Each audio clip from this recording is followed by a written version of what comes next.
اللهم صل وسلم وبارك عليه. اللهم صل وسلم وبارك عليه. الحمد لله الحمد لله وكفى وسلام على عباده الذين اصطفى. أما بعد فأعوذ بالله من الشيطان الرجيم. بسم الله الرحمن الرحيم.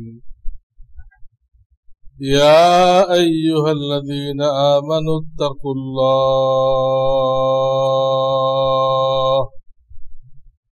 أقولوا قولا سديدا.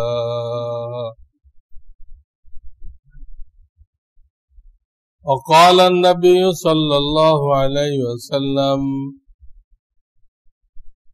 الدنيا كلها متاع وخير متاع الدنيا المرأة الصالحة أو كما قال عليه الصلاة والسلام.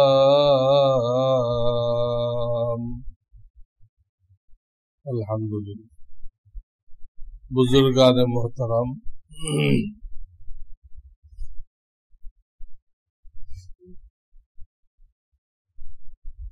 আল্লাহ রাব্বুল আলামিন আমাদের দুনিয়ায় আসার থেকে নিয়ে মায়ের পেটের থেকে ভূমিষ্ঠ হওয়া থেকে নিয়ে কবরে দাফন হওয়া পর্যন্ত যত মাসআলার প্রয়োজন আছে সব বলে দিছেন। পূর্ণাঙ্গ জীবন বিধান খালি জীবন বিধান না, মরণ বিধান। যদি আপনি বুঝতে পারেন যে আমার মৃত্যু সন্নিকটে, তখন শরীয়ত কি বলে, আমি কি প্রস্তুতি নিব, বুঝতে পারতেছি যে আমি মৌতের দিকে আগাইতেছি, আমাকে কি করতে হবে। এই সময় আপনাকে ফ্রি ছেড়ে দেয় নাই, আপনার জন্য আমার জন্য কিছু বিধান নাযিল করা হয়েছে।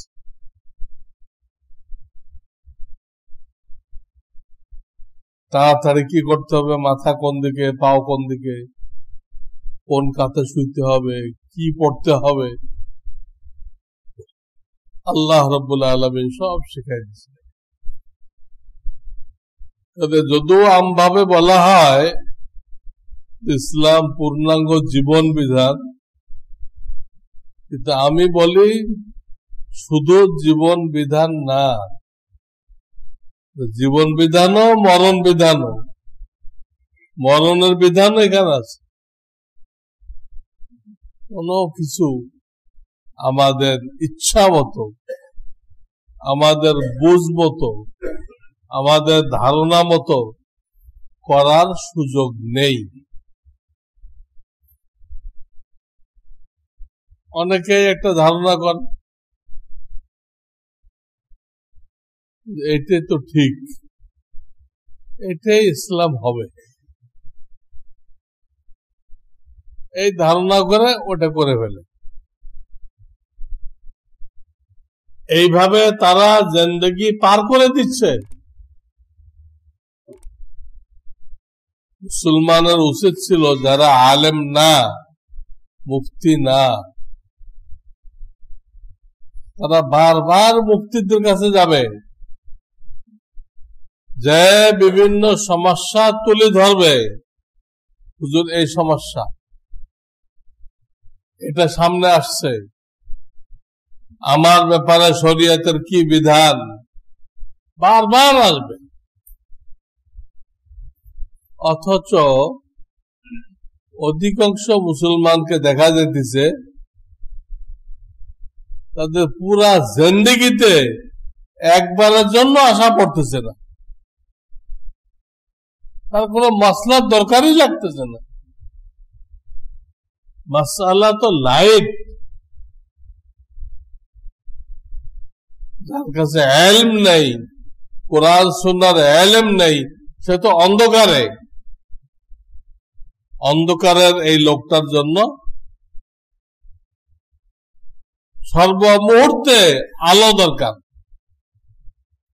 কিন্তু সে কোনো সময় এটা দরকার মনে করতেছে না। লোকজনকে জরিপ করেন, কয়জন এরকম আছে সপ্তাহ অন্তত একদিন মুফতির কাছে যায় মাসআলা হল করে আসে? হাজারে লাখে দু একজন হবে। আমার কাছে কিছু লোকজন আসা যাওয়া করে, তারা যখন যে সমস্যা সামনে আসে লেখে, সংক্ষেপে লেখে। এরকম ২-১০টা হইলে আমার থেকে সময় নিয়ে আমার সাথে বসে প্রত্যেকটা বলে, আমি যে উত্তর দেই ওটা লিখে চলে যায়। প্রত্যেকটার জন্য আসার অনেক সময় পাওয়া যায় না, এই জন্য লিখতে হবে। লিখতে এই জন্য হবে, যখন সমস্যা সামনে আসবে তখন আপনি মুক্তি পাবেন না। আবার যখন কোনো মুক্তি পাবেন তখন ওই সমস্যাগুলো মনে নেই, কি জিগাইবেন? মুক্তি পাওয়া গেছে, প্রশ্ন তো মনে নেই। এই জন্য হল করার রাস্তা হলো লিখতে থাকে। আপনার হাতের লেখা কোনো সুন্দর হওয়ার দরকার নেই, আপনি পড়তে পারলে ছাড়ে। এই হাতের লেখার উপরে কোনো নাম্বার দেওয়া হবে, আপনি বুঝতে পারলে হয়। ওটা দেখে দেখে প্রশ্ন করবেন, জবাব নিবেন, জবাবটাও সংক্ষেপে নোট করবেন, এইভাবে জিন্দেগি চলবে। এটা আল্লাহর নির্দেশ। ফাসআলু আহলা যিকর ইন কুনতুম লা তা'লামুন। কয়েক জায়গায় আল্লাহ রাব্বুল আলামিন এই আদেশ দিয়েছেন যে তোমরা যারা আলেম না, তোমরা উলামায়ে কেরামের কাছে জিজ্ঞাসা করে করে চলো।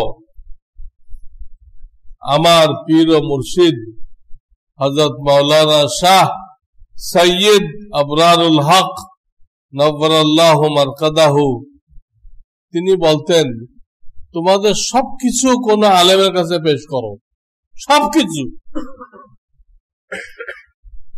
বিবির সাথে তোমার আচরণ কি, এর মধ্যে কোনো ভুল আছে কিনা উলামায়ে কেরামকে জানাও। সন্তানদের সাথে তোমার আচরণ কি, ভাই বেরাদারের সাথে আচরণ কি, পাড়া প্রতিবেশীর সাথে তোমার আচরণ কি, তোমার দোকানের বা মিল ফ্যাক্টরির যে কর্মচারী আছে তাদের সাথে তোমার আচরণ কি, সব জানাও। ব্যবসা বাণিজ্য করতেছ, কিভাবে করো এটা জানাও। হালাল হইতেছে না হারাম হইতেছে, সার কথা প্রত্যেকটা জিনিস ওলামাদের থেকে যাচাই করার জন্য আমার শায়েখ খুব জোর দিতে। এটা আমাদের মধ্যে অভাব। এই অভাবের কারণে দুনিয়াতে আমরা অভাবী। অভাবী কেন হয়েছি আমরা? এটা নেই তো ওটা নেই, একটা ব্যবস্থা করে আর একটা নেই। এই অভাবটা পয়দা হয়েছে এই অভাব থেকে আমরা এলেম শিখি না। এলেমের কোন গুরুত্ব আমাদের কলবের মধ্যে নেই, জিজ্ঞাসা করতে শরম পাই। অথচ ইসলামে এলেম অর্জন করার কোন সময়সীমা নেই, কোন বয়স নেই যে এই বয়সের মধ্যে শিখতে হবে। সাধারণত বাচ্চারা ছোটকালে শেখে। তার কি এই অর্থ যে বড় হয়ে গেলে, বুড়া হয়ে গেলে আর শিখা যাবে না? এই অর্থ? সাহাবায়ে কেরাম কখন শিখছিলেন? সাহাবায়ে কেরামের সামনে রাদিয়াল্লাহু তাআলা আনহুম যখন ইসলাম নাযিল হয়েছে তখন তো তাদের বয়স 50 বছর, 60 বছর, 70 বছর, 80 বছর।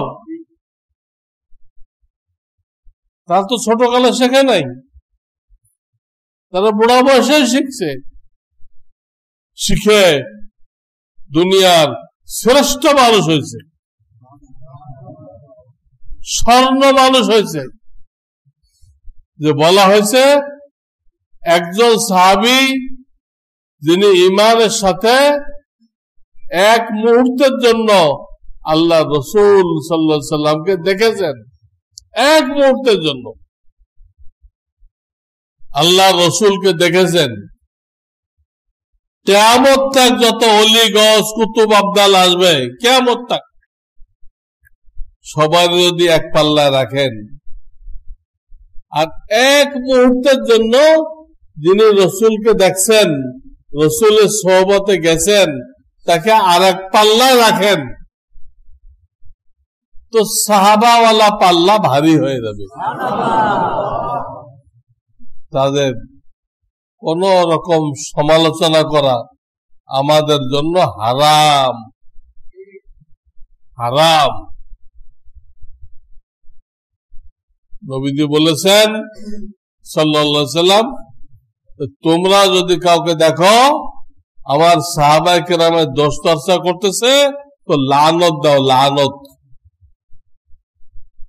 ইযা রাআইতুমুল্লাযীনা ইয়াসুব্বুনা আসহাবী ফাকুলু লানাতুল্লাহি আলা শাররিকুম। লানত দিতে হচ্ছে। কেমন মানুষ তারা ছিল রাসূলের সোহবতে, পরশ পাথরের সোহবতে লোহা স্বর্ণ হয়ে যায়। আর এই মাটির মানুষগুলো জান্নাতি মানুষ হয়ে গেছে সোহবতের দ্বারা। কিয়ামত তক আল্লাহ এটা ঠিক করে দিয়েছে। কিয়ামত তক প্রত্যেক জামানায় উলামা থাকবে, উলামা ছাড়াও থাকবে। উলামা না, তারা উলামাদের কাছে আসবে, এসে দিন শিখবে, তাহলে সে কামিয়াব। দুনিয়া তো কামিয়াব, কবরেও কামিয়াব, হাসরেও কামিয়াব। তবে নবী আর নায়েবে নবীর মধ্যে পার্থক্য এই, নবীগণ মাসুম, নবীদের কোনো ভুল ছিল না, তাদের জীবনে কোনো গুনাহ নেই। কিন্তু তারা নায়েবে নবী, যারা ওয়ারাসাতুল আম্বিয়া, তারা নিষ্পাপ না। তারা শয়তানের ধোঁকায় পড়ে কেউ কোনো ভুল করতে পারে, ঠিক আছে, যদি ভুল করে তো উনি তো নবী না, উনি তো ফেরেশতা না, ফেরেশতারাও ভুল করে না, ভুল করার যোগ্যতাই নেই। তা আপনি তার অনুসরণ বন্ধ করেন, অনুসরণ বন্ধ করেন, কিন্তু একথা বলেন না, বলবেন না হুজুররা যখন এই কাজ করতে পারে তো হুজুরদের কাছে যাওয়ার দরকার নেই, এটা বলবেন না। ওই লোকটা ব্যক্তিগত দায়ী, ওই লোকটা ব্যক্তিগত দায়ী, ওর হিসাব সে আল্লাহর কাছে দিবে, ওর কৈফিয়ত আল্লাহর কাছে দিবে। কিন্তু ওই লোকের ভুলের কারণে আপনার জন্য এলেম শিক্ষা করা যে ফরজ, এইটা কিন্তু মাফ হয়ে যায়নি। আপনি এটা কয়ে পার পাবেন না।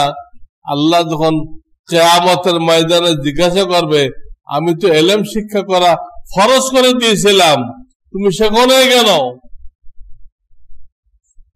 আপনি বলতে পারবেন না যে অমুক আলেম এই ভুল করছিল, অমুক আলেম এই ভুল করছিল, এই জন্য আমি তাদের কাছে যাই নাই। আরে ভুল করছে সীমিত কোন লোক, নির্দিষ্ট কোন লোক, সে লোক আদৌ আলেম কিনা তা আল্লাহ বেহতে জানে। আমি যেখানে থাকি আমার পাশে একটা বড় মাদ্রাসা আছে।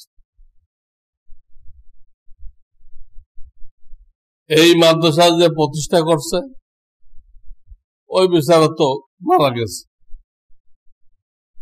মারা গেলে তার জামাতা ওই মাদ্রাসার প্রিন্সিপাল হয়েছে, আর মসজিদের খতিব হয়েছে। কিন্তু এই জামাতা এত বেআলেম, লেবাস তো ঠিক আছে, আলেমের লেবাস, কিন্তু বাস্তবে এলেম কালাম কিচ্ছু নেই। শুধু জামাতা হওয়ার সুবাদে সেই গুরুত্বপূর্ণ দুটা পোস্ট দখল করে বসে আছে। কি? মসজিদের ইমাম, খতিব, আমার মাদ্রাসার প্রিন্সিপাল। পদে পদে ভুল। একদিন নামাজে হাওয়া বেড়ে গেছে, উনি নামাজ চালাই গেছে। পিছনে যারা ছিল তারা এটা অনুভব করতে পারছে, হুজুর হাওয়া বেড়ে গেছে, আপনি তো নামাজ ছাড়লেন না, এটা কেমন কাজ হল? নামাজ তো হয় নাই। পাবলিক বলতেছে। উনি বলতে কেন? আমি তো সেজদা শো করছি। কত বড় জাহেল দেখেন। মাদ্রাসার মুহতামিম আমার পাশে, হাওয়া বেড়ে গেছে এই জন্য সেজদা শো করছে। আর কি বাবার কথা শুনলাম, উনি নামাজে এক পা উৎসাহ করে রাখছে। লোকেরা মনে করছে এই পায়ে কোনো সমস্যা হয়ে গেছে বলে। পায়ে সমস্যা হয় না, যাক। পরে নামাজ পড়ে যখন যায় দেখে না দুনো পায়েতে হাঁটতেছে, কোনো পায়ে সমস্যা নেই। তখন লোকেরা তারা ধরছে, ভাই আপনি দুনো পা তো ঠিক আছে আপনার, তো নামাজে এক পা এরকম গোটা রাখছেন কেন? ওটা জমিনে লাগান নাই কেন? ভাই আমি যে লোটায় করে পানি নিছিলাম বদনায় করে, পানি শর্ট পড়ে গেছিল, ওই পাওয়াটা ধোয়া হয়নি, এই জন্য এটা নামাজে ব্যবহার করে নেই আমি।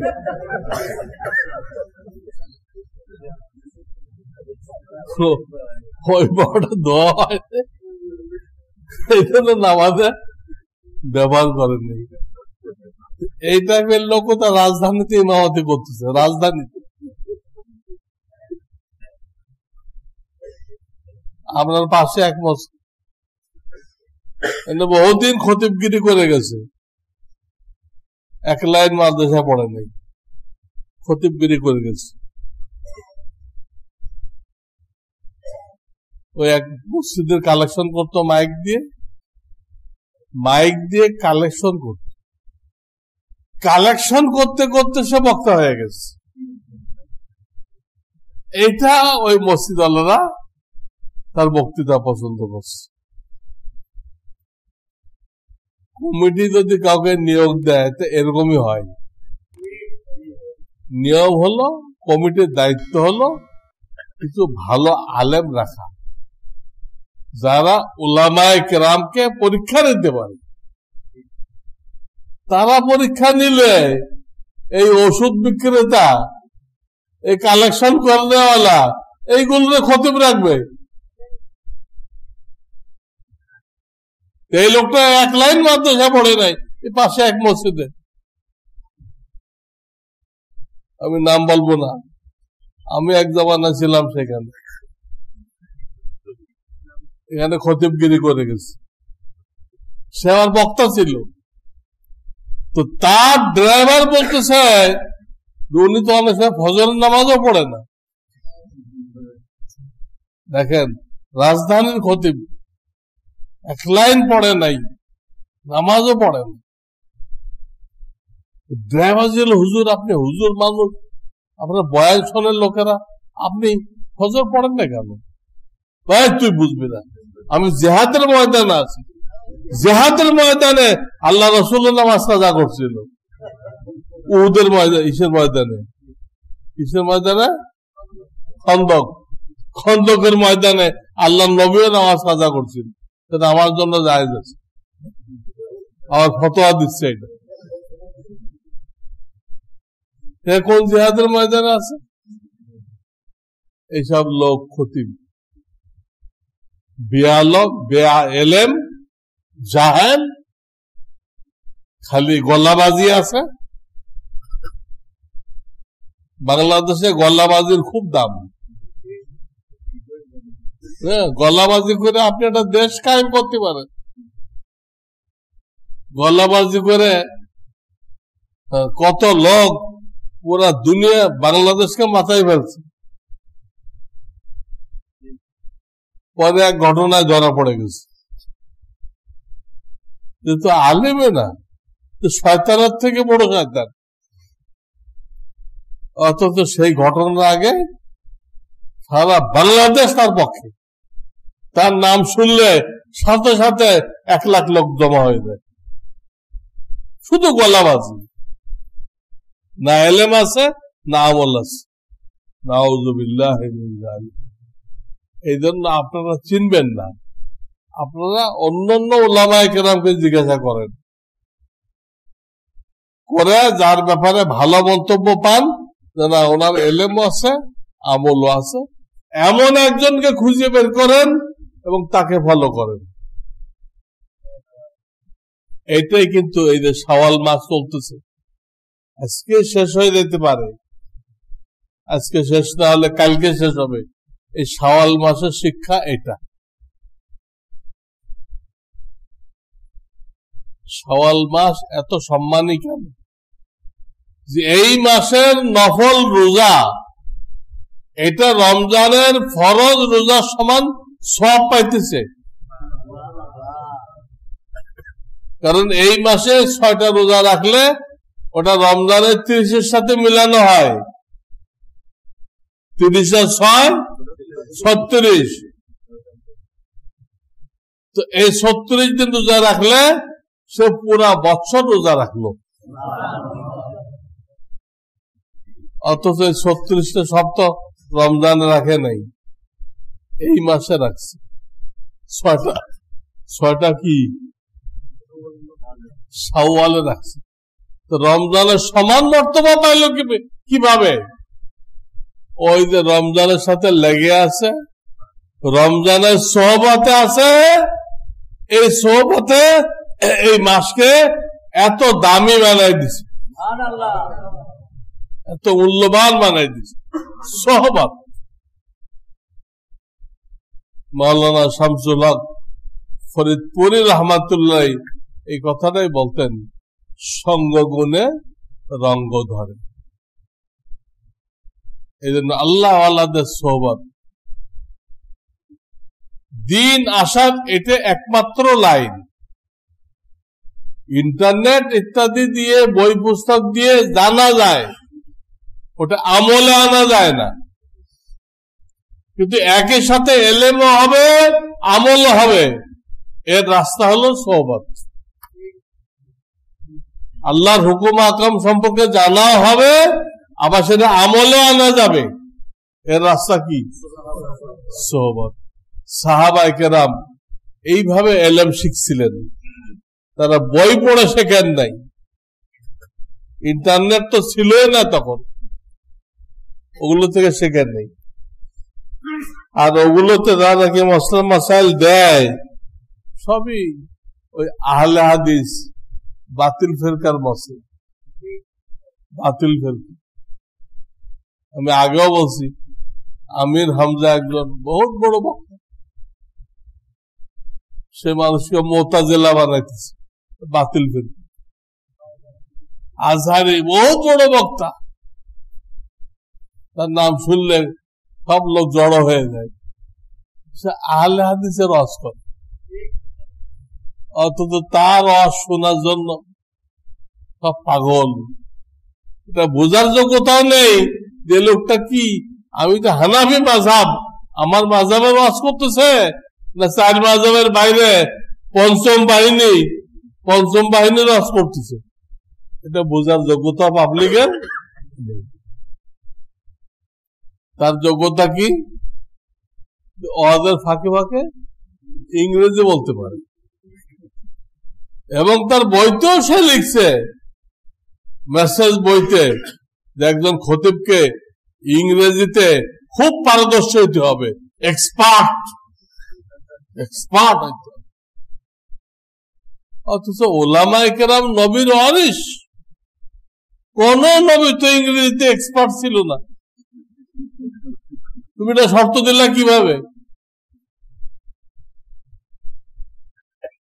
আমরা তো নবীর ওয়ারিস, কোন ইংরেজের ওয়ারিস না আমরা। সে তার বইতে এই ফতোয়া দিছে, এবং সে বই কেনার জন্য ভিড় লেগে গেছে। তার ভক্তরা, তার বেশিরভাগ ভক্ত হলো মহিলা। মহিলাদের তো আকল কম, এরাই ভক্ত হয়েছে বেশি। আল্লাহ হেফাজত করুন। এই মাসের শিক্ষা হলো সোহবত। সারা জীবনের জন্য সোহবত লাগবে, তাহলে আপনি আমি পথভ্রষ্ট হব না, সিরাতে মুস্তাকিম থেকে গুমরাহ হব না। আর 2 নম্বর শিক্ষা হলো এই মাসে নবীজি বলছেন, তোমরা যারা বিবাহ শাদী করতে চাও সারা বছরই জায়েজ, 12 মাসের 12 মাসেই জায়েজ। ইসলামে কোনো অশুভ নেই, ইসলামে কোনো অশুভ নেই, সব মাসে জায়েজ, সফর মাসেও জায়েজ। বাকি যদি তোমরা পারো, কারো সুযোগ হয়, এই চাঁদে করতে পারলে বেশি বরকত, এই চাঁদে করতে পারলে বেশি বরকত। এই জন্য যাদের প্রোগ্রাম আছে বিবাহের, তারা খুব দ্রুত করতে হবে, 2-1 দিনের ভিতরে করতে হবে। গতকাল বাদ মাগরিব আমি একটা বিবাহ পড়াইলাম, তারাও বরকত পেয়ে গেল। তো 12 মাসের 12 মাস যায়, এই মাসটাকে নবীজি উত্তম বলেছেন। আল্লাহর পক্ষ থেকে বেশি রহমত বরকত পাওয়া যায়। আবার 7 দিনের 7 দিনেই বিবাহ যায়, 7 দিনেই। কিন্তু আল্লাহর নবী সাল্লাল্লাহু আলাইহি সাল্লাম শুক্রবারকে ভালো বলেছেন, জুমাবার,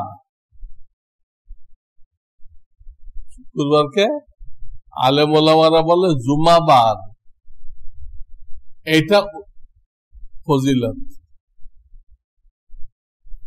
মৃত্যুর জন্য শুক্রবার থেকে বেশি ফজিলত সোমবারের। আল্লাহকে যদি মৃত্যুর জন্য কামনা করতে হয়, তো সোমবারের মৃত্যু চাইতে হবে। ওটা শুক্রবার থেকেও ফজিলত, শুক্রবারেরও ফজিলত আছে, শুক্রবারেরও আছে, তার থেকে বেশি কোনটা? সোমবার, যেদিন স্বয়ং আমাদের প্রিয় নবী মুহাম্মদ রাসূলুল্লাহ সাল্লাল্লাহু আলাইহি ওয়াসাল্লাম চলে গেছে। এই শুক্রবার দিনটা উত্তম, বরকতময়, এবং জমিনের যে কোনো জায়গায় বিবাহ জায়েজ, যে কোনো ঘরে, যে কোনো মাঠে ময়দানে, সব জায়গায় জায়েজ। এমনকি প্লেনের মধ্যে যদি বিবাহ হয়, হ্যাঁ, তাও জায়েজ। হ্যাঁ, পানির জাহাজে যদি বিবাহ হয় তাও জায়েজ। সাবমেরিনের মধ্যে যদি বিবাহ হয় তাও জায়েজ, সব জায়েজ। আল্লাহ জায়গার কোনো শর্ত লাগায়নি। তবে এটা বলছেন আল্লাহর ঘরে যদি হয়, মসজিদে যদি হয়, এটা বরকতময়। তোমরা যারা আমার উম্মত, তোমরা মসজিদে করো, মসজিদে করলে বরকত হবে, আল্লাহর পক্ষ থেকে মিল মোহাব্বত নাযিল হবে, এবং কোন বিছানাও লাগলো না, কোন গেট বানানো লাগলো না। মসজিদের গেট আগের থেকে বানানো আছে, আপনার কোনো গেট বানানো লাগলো না, কোন লাইটও লাগলো না, চেয়ার টেবিলও লাগলো না, কিছুই লাগলো না, আবার বরকত পেয়ে গেল। এই জন্য তিনি আমার বলার উদ্দেশ্য হলেই, আল্লাহ যদি কাউকে তৌফিক দেয়, সেই তিনটা জমা করবে, শাওয়ালের চাঁদ, জুমা বার আর শুক্রবার, কি মসজিদ, আল্লাহর ঘর, জুমা বার আল্লাহর ঘর, এই তিনটাকে মিলাইতে চেষ্টা করবে। আর যদি কোনো ওজোর আপত্তির কারণে না পারে, তাহলে সে দুটা মিলাবে, তিনটা মিলাতে পারতেছে না, দুটা মিলাবে। এই মাস চলে গেলে তো তিনটা হবে না, তখন আপনি শুক্রবার আর মসজিদ এই দুটো মিলাতে পারবেন। দুটো মিলান, কোন ওজোরের কারণে দুটাও মিলানো থাকতেছে না, আপনি একটা মিলান, হয় আল্লাহর ঘরে করেন আর না জুমাবারে করেন। আল্লাহর ঘরে করেন যে কোনো বার, অথবা বাড়িতে করেন কিন্তু কি বারে? জুমাবার। একটাতে থাকেন। আপনি তো রসুলের কাছে যায় নিজের পরিচয় দিবেন, হুজুর আমার জন্য একটু সুপারিশ করেন, নবীজির শাফাত ছাড়া জান্নাতে যাওয়ার কোন রাস্তা নেই, তো সেক্ষেত্রে তো পরিচয় দিতে হবে। আপনি একটা এমপি থেকে কাজ নেবেন, আপনি পরিচয় দিবেন না, স্যার আমি আপনার নির্বাচনী এলাকার লোক, আপনার মার্কায় আমি ভোট দিছি, আমি এই বিপদে পড়ছি, আমার একটু সুপারিশ করে। পরিচয় দিতে হবে না? এমনিতে কইলে উনি সুপারিশ লিখে দেবে? আপনি তার লোক প্রমাণ করতে হবে। তো নবীজির কাছে সুপারিশ চাইতে হলে আপনি যে নবীজির ফলোয়ার প্রমাণ করতে হবে। প্রমাণ করতে গেলে তো আপনার কাজকর্ম যদি না মেলে, রাসূলুল্লাহ আপনাকে প্রত্যাখ্যান করবে, আমার ফলোয়ার, তোমার কোন কাজই তো আমার সাথে মেলে না। তোমার কাজ কোনটা মেলে হিন্দুদের সাথে, কোনটা মেলে খ্রিস্টানের সাথে, এক একটা কাফের সাথে মেলে, কোনটা মেলে নাস্তিকদের সাথে। আমার উম্মত হইলে কেমনে, আমার অনুসারী কিভাবে হইলা? এই তো আমাদের দায়িত্ব, রাসূলের সুন্নত অনুযায়ী জিন্দেগি যাপন করা, তার এলেম শিখা, তার দাওয়াত দেওয়া, এটা আমাদের জিন্দেগির লক্ষ্য উদ্দেশ্য। জিন্দেগির লক্ষ্য উদ্দেশ্য সুন্নত শিখা, সুন্নত মানে নবীজির তরিকা, এই নবীদের তরিকার মধ্যে ফরজ ওয়াজিবও আছে। ফরজ ওয়াজিব কি তার তরিকা না? হ্যাঁ, এটাও আছে। এই সুন্নতকে শেখা, আমল করা, দাওয়াত দেওয়া এবং আমাদের প্রত্যেকটা কাজকে নবীজির সুন্নতের সাথে মিলানো। প্রত্যেকটা কাজ ওটা নিয়ে গবেষণা করা, যেটা কি আল্লাহ নবীর সুন্নতের সাথে মিল আছে না মিল নেই। মিল না থাকলে মিল করতে হবে, এটা আমাদের দায়িত্ব। তো বিবাহ শাদী সম্পর্কে আমরা কেউ আছে মাল দেখি, মাল, এটা খ্রিস্টানদের তরিকা। কেউ আছে সৌন্দর্য দেখি, এটা ইহুদিদের তরিকা। কেউ আছে বংশ দেখি, এটা হিন্দুদের তরিকা। নবীজি বলেছেন যে এইগুলো লোকেরা দেখে, তোমরা যারা আমার উম্মত আছো তোমরা দিনদারি দেখো, ওগুলো থাকলেও ভালো না থাকলেও ভালো, ওগুলো কোনো জরুরি না, জরুরি না। বরং তিনি মারাত্মক কথা বলছেন যে কোনো মেয়েকে বিবাহ করবে ইজ্জত পাওয়ার জন্য।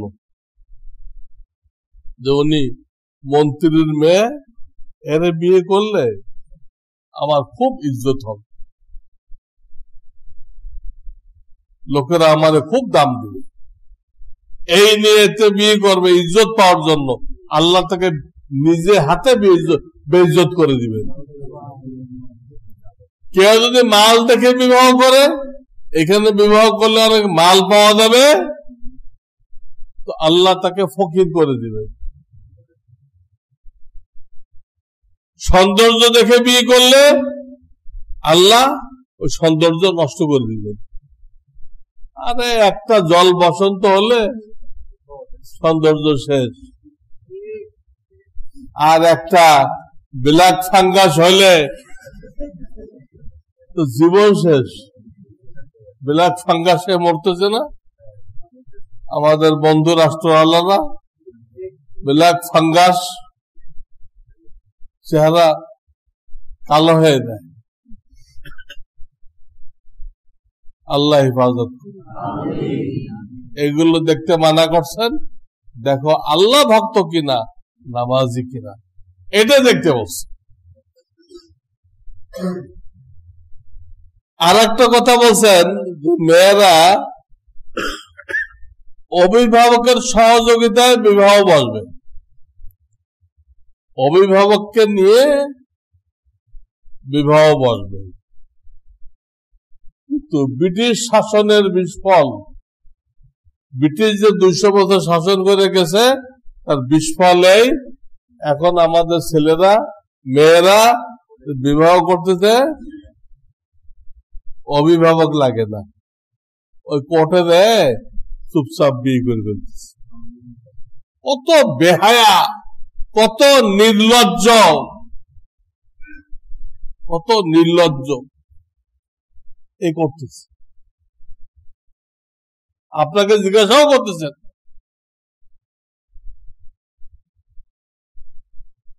অনেকে তো তরিকাই বানাই নিছে, অনেক মুসলমান তরিকাই বানাই নিছে। তুই তোটা দেখে ল, মেয়েরা কইছে তুই কোথায় যাবি তুই দেখে ল, আমরা ঠিক করলে তো হবে না।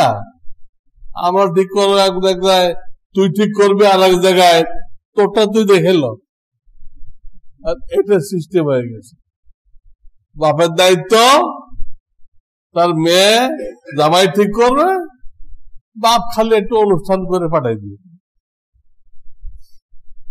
তো বিদেশে আছে,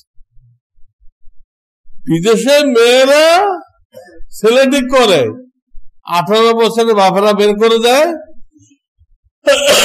সে বিভিন্ন ছেলের পায়ে পড়ে। আমাকে একটু জায়গা দাও, সেখানে মেয়েদের কোনো দাম নেই। কিন্তু ইসলাম তো মাতৃজাতিকে সাংঘাতিক দাম দিছে। একটা আল্লাহওয়ালা মেয়ে পাইতে গেলে আপনাকে অনেক কাঠখড়ি পোড়াইতে হবে, অনেক তালাশ করতে হবে, সহজে আপনি পাবেন না। সেখানে সব খোলামেলা। বিদেশে কেউ মেয়ে দেখতেও দেয় না, মেয়ে তো সারাদিন রাস্তায়, ওরা কোথায় দেখতে যাবে? মেয়েরা বরং ছেলেকে দেখতে আসে। কিন্তু আল্লাহওয়ালা মেয়ে রাস্তায় পাওয়া যাবে? সে তো কঠিন পর্দার মধ্যে, কঠিন পর্দার মধ্যে। তো হাদিসের মধ্যে আসছে যে মেয়ে অভিভাবক ছাড়া বিয়ে বসলো তার বিবাহ বাতিল, তার বিবাহ বাতিল। আইয়ুমা ইমরাতিন নাকাহাত নাফসাহা বিগাইরি ইযনি ওয়ালিহা ফানিকাহুহা বাতিলুন বাতিলুন বাতিলুন, তিনবার বলছে তার বিবাহ। এটাই কিন্তু হইতেছে কোর্টে, এটাই হইতেছে। ইংরেজি সিলেবাসের কারণে এটাই হইতেছে। ইংরেজি সিলেবাসের কারণে জিনা ব্যভিচার ব্যাপক হয়ে গেছে। ওই জিনা ব্যভিচার যে ব্যাপক হয়ে গেছে, ওইটার কারণে একটা পর একটা করোনা আসতেছে, অমুকটা আসতেছে, হ্যাঁ, ব্ল্যাক ফাঙ্গাস আসতেছে, আরো কি আসবে আল্লাহ ভালো জানে। গোড়া হলো এই ব্রিটিশ সিলেবাস, সহশিক্ষা। ব্রিটিশ সিলেবাস আর একদিক দিয়ে কি সহশিক্ষা। এই জিনা ব্যভিচারের গোড়ায় কি? এই সহশিক্ষা। আর কি এর গোড়ায়? আরো কারণ আছে। মোবাইল, মোবাইল বাপে আদর করে মেয়েরে মোবাইল কিনে দেয়। এই মোবাইল দেশে কি কাজে ব্যবহার করতেছে এটা আর খোঁজ খবর নেই। এটা দেশে না যায় সম্পর্ক করতেছে, ওরা চলে যাচ্ছে, মিথ্যা কথা বলে চলে যাচ্ছে। আর আমাদের বন্ধু দেশ তো বসে আছে মাদক সাপ্লাই দেওয়ার জন্য। হ্যাঁ, যত বর্ডার আছে তারা এখন বর্ডারে মাদক তৈরির কারখানা খুলছে। দূরত্বে আনতে পয়সা লাগে, মাদকে বর্ডারে তৈরি করবে আর এ পাশে ফেলে দিবে। বর্ডার গার্ড দারোয়ান, এদের তো কোনো ক্ষমতা নেই, কটা বেতের লাঠি লয়ে ঘুরতেছে। আমি দিনাজপুর থেকে গেলাম বাংলা হিলি, ওটা একদম বর্ডারের সাথে রাস্তা, বেতের লাঠি লয়ে ঘুরতেছে। কি করবে? এগুলোর এমন বকরি বানাই দিছে, এইভাবে একদিকে ব্রিটিশ সিলেবাস আর একদিকে সহশিক্ষা। কেন মুসলমান গভর্নমেন্ট সহশিক্ষা চালু করলো? জানে না এই বয়সে ছেলেপেলের অবস্থা কি, কি পরিমাণ তাদের চাহিদা থাকে। সহশিক্ষা করলে তো অ্যাক্সিডেন্ট হবেই। আপনি নেগেটিভ পজিটিভ তার যদি একসাথে করে দেন, আগুন লাগবে না? ওই তারগুলোকে প্লাস্টিকের কভার পরানো হয়েছে, প্লাস্টিকের কভার পরানো হয়েছে, আগুন না লাগে, পর্দায় রাখা হয়েছে। আপনি তো পর্দায় রাখেন। ওদিকে মোবাইল, ওদিকে টেলিভিশন, ওদিক দিয়ে বন্ধুরা মহাব্বতের ঠেলায় মাদক পাঠাইতে আছে। ইয়াবা পাঠাইতে আছে, এইসব মিলে এটা একটা জিনার কারখানা হয়ে গেছে, জিনা ব্যভিচারের কারখানা হয়ে গেছে। এই কারখানার কারণে আমাদের উপরে গজব নাজেল হইতেই আছে। আর আমরা মনে করতেছি প্রাকৃতিক দুর্যোগ, প্রাকৃতিকের কান থেকে দিচ্ছি। এই প্রাকৃতিক কথাটা বলা একটা কুবরি কালাম। প্রকৃতির নামে কোনো কিছু নেই, নেশার নামে কোনো কিছু নেই, সবকিছু আল্লাহ করে। প্রকৃতিকে আল্লাহ কোন নাম কি আছে নাকি? প্রকৃতি কেন বলা হয় প্রাকৃতিক দুর্যোগ? এটা তো কুবরি কথা। কোন প্রাকৃতিক দুর্যোগ নেই, যা কিছু হয় আল্লাহর পক্ষ থেকে হয়। এইগুলো চিন্তা করতে হবে যে কোরআন হাদিস কোথায়, আমরা কোথায়। সর্বশেষ একটা কথা বলে শেষ করতেছি। আমাদের দেশে সিস্টেম বানানো হয়েছে, আগে পড়াশোনা শেষ করবে, চাকরি পাবে, তারপরে বিয়ে হবে। বলেন এটা সিস্টেম কিনা? আপনি কি এই সিস্টেমটা কোনদিন কোরআন হাদিসের সাথে মিলাইছেন? মেলে কিনা? পড়াশোনা করবে, শেষ করবে, চাকরি করবে, তারপরে বিয়ে দিবেন। ততদিন তার বয়স হবে কত?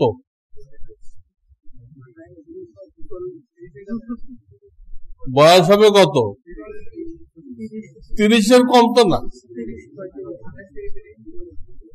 30 বয়স হবে।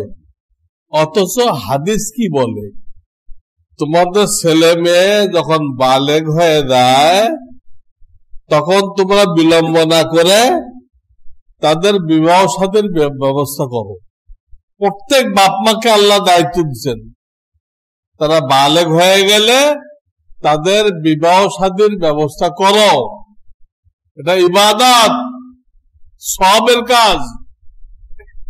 যদি না করো আর তাদের চোখের দ্বারা কোনো জিনা হয়, কানের দ্বারা কোনো জিনা হয়, হাতের দ্বারা কোনো জিনা হয়, হাত দিয়ে ধরা হাতের জিনা, পাও দিয়ে কোনো জিনা হয়, দিল ও দিমাগ দিয়ে কোনো জিনা হয়, এই জিনা দায় দায়িত্ব বাপ মায়ের উপর পড়বে।